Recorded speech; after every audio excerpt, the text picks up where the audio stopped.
वर्तमान शासन नायक महावीर भगवान ने जो अपनी दिव्य धुनी में उपदेश दिया, परंपरा से हमारे आचार्य भगवंतों ने उसको शास्त्रों में लिपिबद्ध किया।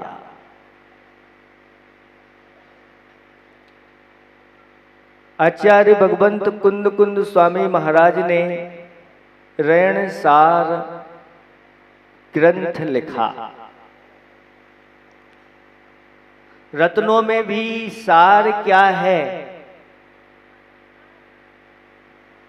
यहाँ जड़ रत्न की बात नहीं हो रही है, चेतन रत्न की बात हो रही है। कहते हैं जिसके पास ये चेतन रत्न होते हैं, जड़ रत्न तो उसके चरणों में लौटते रहते हैं। वो चेतन रत्न कौन से हैं? सम्यक दर्शन, सम्यक ज्ञान और सम्यक चारित्र, ये तीन रत्न हैं। उन तीन रत्नों में भी कोई सार है तो वह सम्यक्त रूपी रत्न है। और सम्यक्त रूपी रत्न जिसके पास होता है, अभी रत्न करंडक श्रावकाचार ग्रंथ चल रहा है कि उसमें सम्यक दृष्टि क्या क्या प्राप्त कर लेता है। सम्यक दर्शन के महात्म्य से वह मानव तिलका भवंती, मनुष्यों में भी तिलक स्वरूप होता है, यानी वह प्रधान होता है। देवों में इंद्र के साम्राज्य को प्राप्त होता है, नीचे आता है तो चक्रवर्ती के साम्राज्य को प्राप्त होता है। और क्या कहे, वह धर्मेंद्र यानी तीर्थंकर की संपदा को प्राप्त करता है और आगे जाकर के मोक्ष रूपी संपदा को प्राप्त कर लेता है। जिस मनुष्य जीवन की सार्थकता इन चेतन रत्नों से है, लेकिन जो इन चेतन रत्नों को नहीं अपने जीवन में ग्रहण करता, तो उसके लिए कहा कि दानुना धम्मुना चागुना भोगुना जो बहिरपयंगोसो लोह कसा यज्ञी मोह पड़ियो मरियो ना संदेहो। जो इस मनुष्य जीवन पाकर के और पुण्य योग से ये सब कुछ वैभव आदि पाकर के वह दान नहीं करता, दानुना धम्मुना चागुना त्याग नहीं करता, और भोगुना और जो अपने धन का न्याय पूर्वक उपभोग नहीं करता, ऐसा वह बहिरात्मा पतंगा लोभ रूपी लोह कसाय रूपी अग्नि में पड़ करके अपने प्राणों को दे देता है। इसमें किसी प्रकार का कोई संदेह नहीं करना। अपने पुण्य के उदय से सब अपना अपना पुण्य लेकर के आते हैं।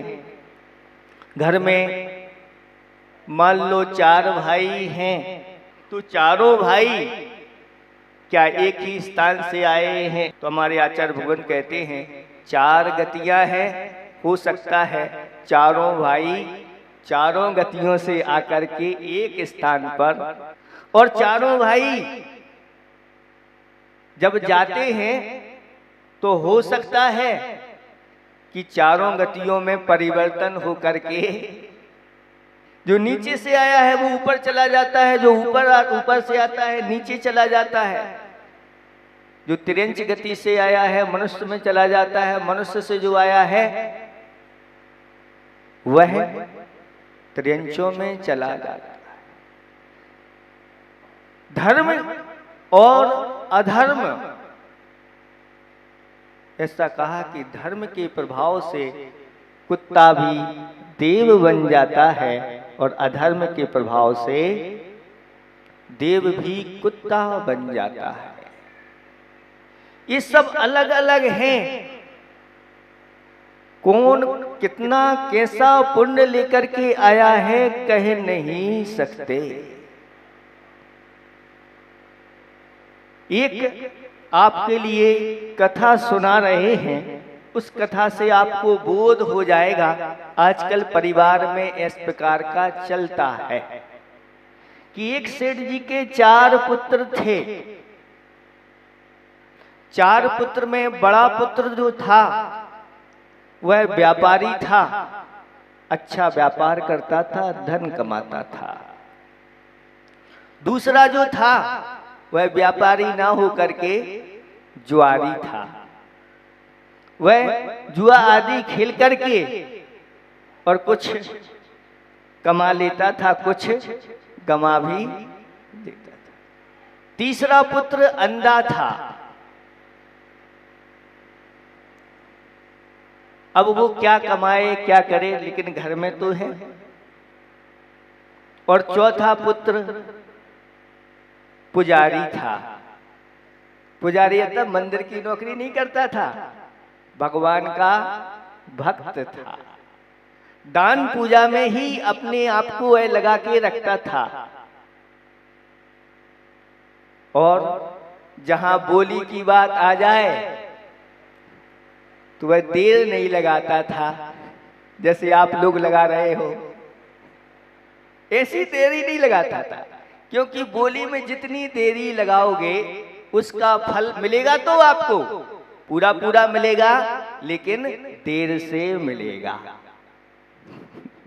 जैसे सिंहासन अब मिलना है आपको, स्वर्ण सिंहासन पर, राज सिंहासन पर बैठना है, घोषणा हो गई है। जब घोषणा हो जाए कि बैठना है, फिर देर क्यों? फिर देर लग रही है अभी, क्योंकि पूर्व में जो सिंहासन पर बैठा है वो छोड़ नहीं रहा है। क्योंकि शर्त ये है कि वो सिंहासन छोड़ेगा तब ये जा करके बैठेंगे। लेकिन देरी क्यों लग रही है? किसी अवध ज्ञान महाराज से पूछोगे तो वो बताएंगे आप लोगों ने देरी, बोली में देरी लगाई है, इसलिए मिलेगा तो चिंता नहीं करना, लेकिन देर से मिलेगा। ऐसा अपना अपना पुण्य लेकर के आते हैं। तो बड़ा पुत्र कमाता है और सब मौज करते हैं, खाते हैं, पीते हैं। तब बड़े की जो पत्नी थी उसने बड़े से कहा कि देखो तुम कमाते हो और ये सब लोग खर्च करते हैं और ये छोटा तो दान करने में सबसे आगे रहता है। ऐसा करो, पिताजी से कह दो अब हम लोग अलग रहना चाहते हैं। किसने भर दिए कान? पत्नी ने भर दिए। एक बार कहा टाल दिया, एक दो बार फिर कहा टल गया, लेकिन बार बार कहने से बड़े ने पिताजी से रख दिया, निवेदन कर दिया, पिताजी अब हम लोग अलग रहना चाहते हैं और पुत्र हम अलग अपना ही करेंगे। पिताजी ने विचार किया और कहा ठीक है अलग हो जाना, लेकिन उसके पहले सब मिलकर के एक बार तीर्थ यात्रा कर लें। क्या भरोसा कौन का कैसा भाग्य कहां पर क्या पलटेगा, कोई भरोसा नहीं है। पहले तीर्थ यात्रा करते हैं, फिर अलग अलग जिसको होना है हो जाना। तीर्थ यात्रा के लिए निकलते हैं और तीर्थ यात्रा पर एक स्थान पर जाकर के 4-5 दिन के लिए रुकना होता है। और पिताजी कहते हैं कि अब भोजन पानी की व्यवस्था करना है और बड़े पुत्र के लिए 100 रुपए दिए और कहा सबकी व्यवस्था आपको भोजन पानी की आज की करना है। बड़ा पुत्र गया बाजार में, सीधा भोजन पानी की व्यवस्था ना करके, व्यापारी था, उसने कहा थोड़ा सा व्यापार कर लें। तो व्यापार उसने किया और 100 के 125 हो गए और 125 की सामग्री लेकर के सबने भोजन पान किया।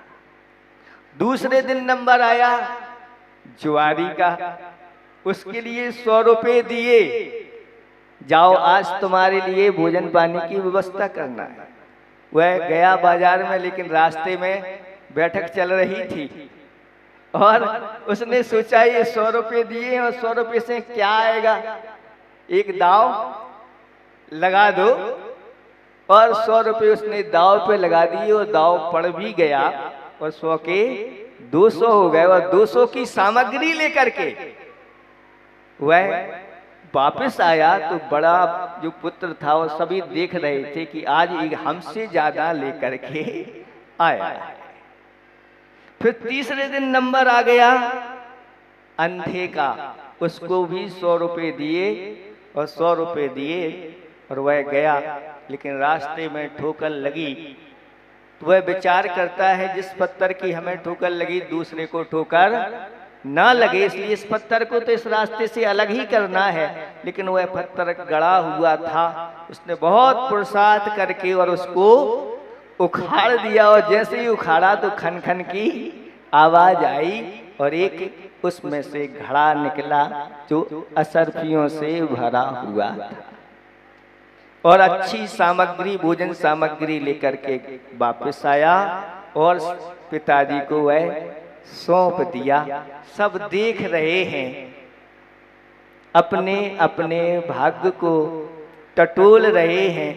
बड़ा कहता है हमारा भाग्य, जुआरी के अलग भाग्य और इसका भाग्य। अभी चौथे का तो नंबर नहीं आया और चौथे को चौथे दिन जब सामग्री भोजन लेने की सामग्री के लिए भेजा गया, 100 रुपए दिए तो उसको दिए। तो जैसे ही वह नगर में पहुंचता है और रास्ते में ही पारसनाथ भगवान के जिनालय में घंटी बज रही थी, तो विचार करता है क्यों ना आज इस 100 रुपए की सामग्री से भगवान की अच्छी सी पूजा कर ली जाए। जो होगा सो देखा जाएगा बाद में, क्योंकि ऐसा सुअवसर कब मिलता है। और वह सामग्री लेकर के और भगवान के मंदिर में ऐसा बैठा कि पूजा करने में ऐसा लीन हो गया कि शाम होने को है लेकिन उठ नहीं रहा है। जब मंदिर के देवता रक्षक देव देखा और उन्होंने अवधि ज्ञान से जाना कि इसको तो भोजन लेने के लिए भेजा था और ये यहाँ पूजा कर रहा है, और अगर ये इसकी व्यवस्था नहीं की तो धर्म की बदनामी हो जाएगी। और वह देवता एक विक्रिया के माध्यम से बहुत बड़ी गाड़ी भरता है अच्छी अच्छी भोजन सामग्री की और लेकर के पहुंच जाता है और पूरा परिवार अच्छे से भोजन करता है। जब इतनी सामग्री देखते हैं तो पूरे गांव के लोगों को फ्री बंटवाना प्रारंभ होता है और सब लोग भोजन करके तृप्त हो जाते हैं और सब देख रहे हैं अलग अलग अपने अपने भाग्य को, अपने अपने पुण्य को। यह जब शाम को पहुंचता है उदास होकर के कि घर जाकर के पिताजी सब डांटेंगे, उधर जाकर के कहता है पिताजी हमसे अपराध हो गया, हमने वह पूजन की सामग्री उस पैसों से पूजन की सामग्री खरीदी, भगवान की पूजा करने में लग गया, भोजन की व्यवस्था नहीं कर पाए। तो पिताजी कहते हैं क्या कहते हो, तुम अभी तो गाड़ी भर कर आए थे और ये सब भोजन हो गया, पूरा का पूरा गांव नगर भोजन कर गया। तब वह विचार करता है कि यह सब भगवान का ही पूजन का प्रताप है, उनका अतिशय है। वास्तव में जो इस बात को अच्छी तरह से समझते हैं जिन्हें जिनेंद्र भगवान के ऊपर विश्वास है, जिन्हें आचार्य भगवंत की वाणियों के ऊपर, वाणी के ऊपर विश्वास है, वह अपने सही सही जीवन का सदुपयोग करते हैं और अपने धन का भी सदुपयोग करते हैं। क्योंकि यह धन अगर इसको दान नहीं किया, धर्म में नहीं लगाया, त्याग नहीं किया और परिवार के साथ मिलकर के इसका उपभोग नहीं किया, तो महान पाप का संचय करके दुर्गति के पात्र हो जाते हैं और सब यहीं पर पड़ा रह जाता है।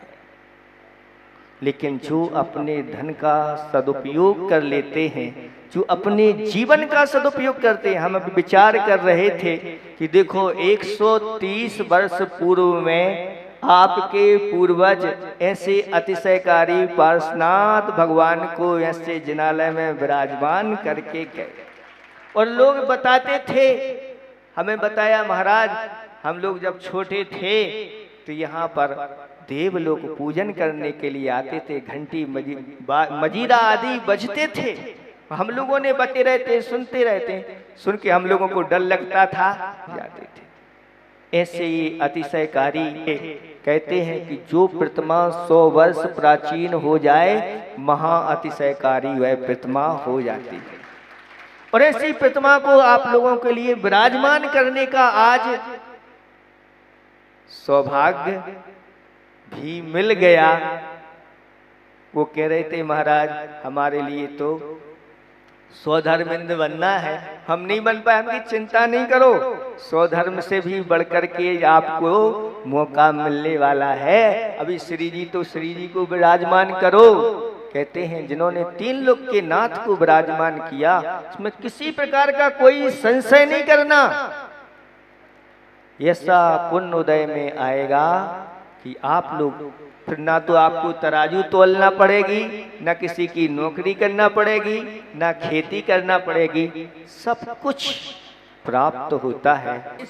इन वाक्यों को आप ध्यान रखो कि जो अपने जीवन में दान नहीं करता, धर्म नहीं करता, त्याग नहीं करता, परिवार के सहित, देखो ये बात इसलिए हमने कही है कि परिवार के साथ ही जो उपभोग करता है, एक साथ रहता है, मिलजुल करके रहता है, वही सही धर्मात्मा है, पुण्यात्मा है।